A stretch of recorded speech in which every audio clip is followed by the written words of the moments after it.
Thank you, thank you, thank you. Hello, my dear lovely Happy News family. Thank you so much for your precious love, time, and respect. Friends, I really value a lot your time. Thank you so much for watching your own channel, My Happy Universe. And I welcome you all. And I really value a lot your all blessings, all prayers that you always shower on us. Because with your love, with your respect, My Happy Universe is keep growing. And today we have completed 171 videos and today's 172 video. So according to numerology, actually what is 171 number? So you'll be very happy and my happiness was also very happy because we are on law of love. But today's video not only for law of love, no, I have said you for study. So let's know what is 171. According to numerology, it's a number which signify the manifestation of your desire and your goals into reality. Means you're going to manifest. So be happy and be blessed with my happy universe. So friends, you know very well, we have just completed. Well, let's firstly know what we have discussed till now. We have discussed with thank you. We thank you once again, God and you all. Next, we have discussed with physical health, mental health, emotional health, social health, spiritual health, body, mind, spirit, mind. Next, who is am I? We all are spirits. Spirit mission has completed. We have started Law of Love series and we have completed 7 parts. So Thursday and Friday morning videos for study and evenings videos for our health. So please remember that these 2 days and Monday for Monday.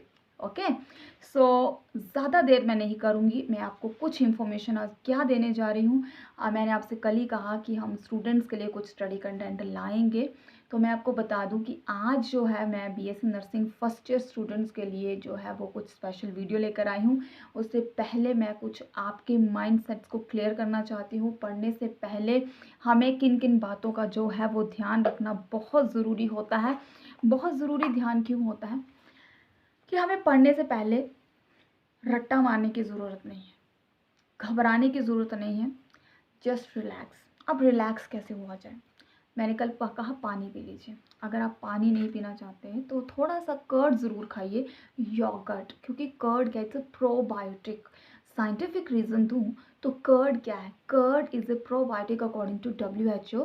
मतलब इसमें कुछ ऐसे living micro bacterias होते हैं जो हमारे गट digestion, गट के metabolism मतलब इंटेस्टाइन के मेटाबॉलिज्म के लिए बहुत अच्छे होते हैं. तो आप इसे ज़रूर खाइए and it is full of vitamin B12 also. तो अगर इसमें आप चीनी डालें चाहे आप जैगरी डालें दैन इट्स योर चॉइस. ठीक है, क्योंकि इससे क्या होगा, आपका माइंड जो है वो कूल एंड काम होगा. ठीक है, और हम देखते भी हैं शुभ मुहूर्त में भी, बड़े अच्छे अच्छे कामों में भी हमेशा कर्ड खाया जाता है. आप एग्जाम में भी जाते हैं तो आप कर्ड खा के जाते हैं और मैं भी सजेस्ट करूँगी ज़रूर खाएं. अब मैं आपको क्या बताने जा रही हूँ, अब मैं इसके थ्रू आपको क्या बताने जा रही हूँ. आपको पता ही है मेरे हर एक चीज़ के पीछे कोई ना कोई मैसेज ज़रूर होता है. तो फ्रेंड्स, पहले मैं इसको बताने से पहले अपने बड़े छोटे जो भी अगर आपके घर में बच्चे स्टूडेंट स्कूल्स में जाते हैं तो मैं यहाँ पे स्कूल से ही बात करना चाहूँगी. क्योंकि आप किसी भी डिग्री कोर्स में जाते हैं, आप किसी भी तरह की हायर एजुकेशन के लिए जाते हैं, your school is your base. ये लिखी लिखाई बातें नहीं है, ये very much damn sure about that. क्योंकि जो कुछ भी आप स्कूल में सीखते हैं, किस तरह से आप ग्रैस्प करते हैं, समझते हैं, वो सब चीज़ें आपकी आगे जाकर काम आती हैं. तो हमारा जो स्कूलिंग का बेस है वो बहुत क्लियर होना चाहिए. और मैं आपको बता देती हूँ, अब स्कूलिंग के साथ साथ जो है ये भी बहुत मैटर करता है कि आप किस मीडियम से पढ़े हो. मैं यहाँ पे कोई भी तरह का, माफ़ कीजिएगा मुझे प्लीज़, मैं यहाँ पे किसी भी तरह से कोई डिस्क्रिमिनेशन की बात नहीं कर रही हूँ. क्योंकि अब ये जो चीज़ें हैं ये हैं. अब हम ये नहीं कह सकते कि मैं रिस्पेक्ट करती हूँ कि Hindi is a national language, और वो है, हमें हिंदी भी बहुत अच्छे से आनी चाहिए.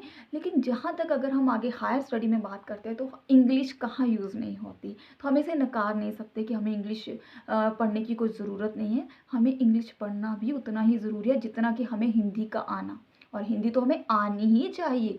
और उसके बाद बता दूँ कि क्योंकि कई बार क्या होता है जब क्लास में लेक्चर्स डिलीवर होते हैं, टीचर समटाइम अगर इंग्लिश में डिलीवर कर रहा है, या कई जगहों पे ऐसा होता है कि वहाँ पे हिंदी अलाउड नहीं होती, स्कूल्स में भी ऐसा होता है. तो उस केस में क्या होता है, कुछ बच्चों को समझ आता है, कुछ बच्चों को समझ नहीं आता. अगर आपको इंग्लिश आती होगी और आप जो कुछ भी क्लास में बताया जा रहा है तो आप उसे अपनी लैंग्वेज में बहुत अच्छे से अटेम्प्ट कर सकते हैं. ये फर्स्ट बेनिफिट है अगर आपका स्कूल का बेस अच्छा है। और बहुत ज़रूरी है स्कूल में भी रेगुलर अटेंडेंस के साथ होना, क्योंकि ये जब अटेंडेंस आपकी आगे जाते हैं तो आपके इंटरनल मार्क्स में काउंट होती है। तो ये कुछ बातें हैं। अगली बात बता दूं, आप ऐसे ही मत लीजिए अपने पढ़ने के लिए, you have to very dedicated. चाहे आप 10th में है, +2 में है, 8th में है, 9th में है, आपके घर में बच्चे तो होंगे ना, तो उनको इस तरह से तैयार कीजिए कि उनको हायर स्टडी में जाके अपने स्कूल से ही जो कुछ भी मिल रहा है वही वो आगे जाके रिफ्लेक्ट करेंगे। So your school is a blessing, मैंने आपको ये पहले भी बताया है। Your college is also blessing for you, but college में आने के लिए आपको स्कूल से होकर ही निकलना पड़ेगा। अगली बात कि अगर आपको लगता है कि आपको हेजिटेशन होती है, देन आप प्लीज़ कुछ ऐसे अपने टीचर्स के साथ बात कीजिए, जो भी आपके साथ बात है अपनी फैमिली में बताइए, विदाउट एनी हेजिटेशन अपने डाउट्स के लिए टीचर से बात कीजिए। क्योंकि बहुत से बच्चे हैं जो एक्सप्रेस नहीं कर पाते हैं, बच्चे शर्म करते हैं। तो यहाँ पे टीचर्स या कोई भी और हैं जो घर पे पढ़ाते हैं कोई भी, तो आप साइकोलॉजिकली मेंटली बच्चों को ज़रूर प्रिपेयर कीजिए कि बच्चा आपके साथ कॉन्फिडेंटली जो हर चीज़ है वो ओपन आउट हो सके। So you have to win the confidence of your student, of your child, जो भी है आप। अगली बात बता दूं कि यूनिवर्सिटी एग्ज़ाम्स, अब पंजाब में अलग से कॉलेज हैं, हिमाचल में अलग से कॉलेजेस हैं, पूरे हमारे ऑल ओवर द इंडिया में जो है वो नर्सिंग कॉलेजेस है, बेंगलोर में है, साउथ में। एंड नर्सिंग का अपना स्कोप है, हर प्रोफेशन का अपना स्कोप है, लेकिन कुछ गाइडलाइंस जो आईएनसी मतलब कि इंडियन नर्सिंग काउंसिल जो है वो हमें देते हैं। और आईएनसी के अकॉर्डिंग अगर बात की जाए नर्सिंग की, nursing BSc nursing first year की, और नर्सिंग में बीएससी नर्सिंग फर्स्ट ईयर में और जीएनएम में भी ये सब्जेक्ट है, और फर्स्ट ईयर की ही हम बात करेंगे क्योंकि बीएससी नर्सिंग फर्स्ट ईयर के एग्ज़ाम्स कभी भी हो सकते हैं, ठीक है। तो मैं यहाँ पे आपको ये चीज़ बता दूँ कि आईएनसी यहाँ पे हमें देता है सिर्फ और सिर्फ 60 hours for anatomy and physiology. और anatomy and physiology means, anatomy word क्या है ये मैं थोड़ा लेटर ऑन बताती हूँ। यहाँ पे हमें अब एग्ज़ाम्स के लिए प्रिपरेशन करना ज़रूरी है कि आईएनसी के अकॉर्डिंग जो है बाबा फरीद यूनिवर्सिटी है, आप कहीं से भी पास आउट किए हैं, तो यहाँ पे अगर आप किसी को एडमिशन देना चाहते हैं तो यहाँ पे आप बता सकते हैं कि यूनिवर्सिटी एग्ज़ाम में हमेशा एक ही पेन यूज़ किया जाता है, ब्लू बॉल पेन। और बच्चे क्या गलतियाँ करते हैं, बहुत ज़्यादा कटिंग करते हैं, तो अपनी कटिंग को अवॉइड कीजिए। और एक और बात, अगर आपकी राइटिंग अच्छी नहीं है तो आपकी राइटिंग भी बहुत इंपॉर्टेंट मैटर करती है। और उससे भी बड़ी बात मैं आपको बता दूं कि आपकी जो नर्सिंग की स्टडी में है, चाहे किसी भी प्रोफेशन में आप करते हैं, आपकी अटेम्पटेशन बहुत मैटर करती है। और अटेम्पटेशन में प्लीज़ वो कोई डेकोरेशन ना कीजिए फुल बूटियों वाली, क्योंकि ये बहुत ज़्यादा पुरानी चीज़ें हो चुकी हैं। कुछ ऐसा कीजिए, कंक्लूजनली समराइजेशन वे में लिखिए और अट्रैक्टिव होनी चाहिए, हम हर बात बताएंगे आपको। और दूसरी बात कि आपको कुछ भी, जिस तरह से आपको कोई भी नॉलेज हो, अगर आपकी इंग्लिश अच्छी है तो किसी भी क्वेश्चन को कभी ना छोड़ें, हमेशा ही अपने क्वेश्चन को अच्छे से अटैम्प्ट करके उससे रिलेटेड कोई ना कोई चीज़ ज़रूर लिखिए। तो इसीलिए मैंने बात की कि जो कॉलेज में जब हम आते हैं तो स्कूल का एक इम्पॉर्टेंट रोल जो है वो होता है। इसके अलावा मैं आपको ये भी कहूँगी कि कभी भी प्लीज़ किताबी कीड़ा ना बनिए, जो भी समझ आता है उसे अच्छे से समझिए, और ज़्यादा से ज़्यादा एवी एड्स के साथ बच्चों को पढ़ाया जाए, मॉडल्स के साथ पढ़ाया जाए, या जो भी फ्रेमवर्क्स आपके पास होते हैं, तो उसके साथ क्या होता है, बहुत बच्चा बहुत इजीली पिक्चराइजेशन के साथ, पीपीटीज के साथ ग्रैस्प कर सकता है। तो ये कुछ बातें हैं। So be positive in your mind and be happy. जब भी पढ़ो, जब आपका मन होता है, मन तो शायद कभी बार नहीं करता, लेकिन आपको इसके लिए माइंड सेट करना ज़रूरी है। तो जब भी पढ़ो, लंबा पढ़ो, कॉन्टिन्यूटी में पढ़ो, चाहे सुबह पढ़ो, रात को पढ़ो, जिस भी तरह से आप कंफर्टेबल होते हैं उसी टाइम स्टडी कीजिए। And choice is yours, but पढ़ना आपको पड़ेगा। पैशन के लिए भी आपको हार्ड वर्क करना पड़ेगा, और अपनी स्टडी में या करियर में आगे बढ़ने के लिए भी हार्ड वर्क करना पड़ेगा। और अपने टीचर्स के साथ आपको हमेशा ही खुल के डेडिकेट होने की ज़रूरत है। तो चलिए फ्रेंड्स, बता देती हूँ आपको कि इससे मैं आपको क्या बता रही हूँ। फ्रेंड्स ये देखिए, अब ये मेरे पास एक बड़ा प्यारा सा जो है वो, एक प्यारा सा जो है वो चाम है। तो अब इसके अंदर क्या है, ये है स्ट्रक्चर है ना इसका। एनाटॉमी एंड फिजियोलॉजी क्या है, एनाटॉमी वर्ड कहाँ से है, it come from the word anatom which means dissection. Dissection मतलब दो भाग कर देते हैं हम इसमें, ठीक है।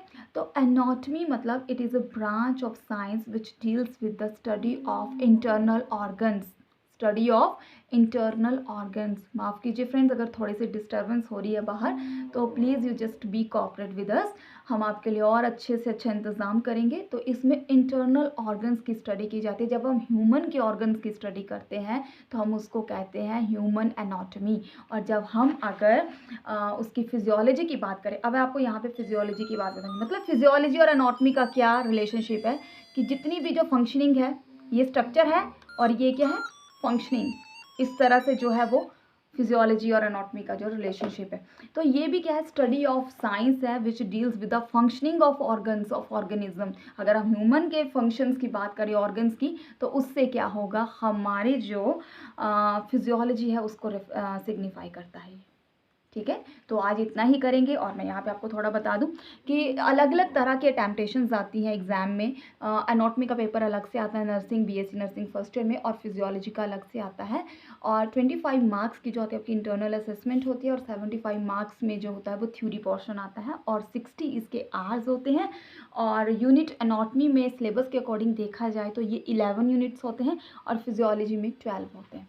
कुछ और भी बातें करेंगे बहुत सी, तब तक के लिए रखिए अपना ख्याल, be positive, wish you all the very best. My happy universe के साथ आप जुड़ सकते हैं अपनी खुशियों के लिए, क्योंकि आज नहीं, कल नहीं, हज़ार, जब भी ये जो वीडियोस है कभी नहीं, किसी न किसी के काम तो ज़रूर आने वाले हैं, क्योंकि जब भी हम सेल्फलेसली काम करते हैं, give and take. So be connected with my happy universe. Thursday Friday morning videos आपकी स्टडी के लिए होंगी, इवनिंग वीडियोस आपकी हेल्थ के लिए होंगी। बाकी सीरीज़ में, बाकी दिनों में हम बात करेंगे लॉ ऑफ लव को कॉन्टिन्यूटी में लेके चलेंगे। तो तब तक के लिए रखिए हमारा और अपना ख्याल। Be blessed and stay happy with my happy universe, and never give up with your dreams. Stay blessed and bye bye.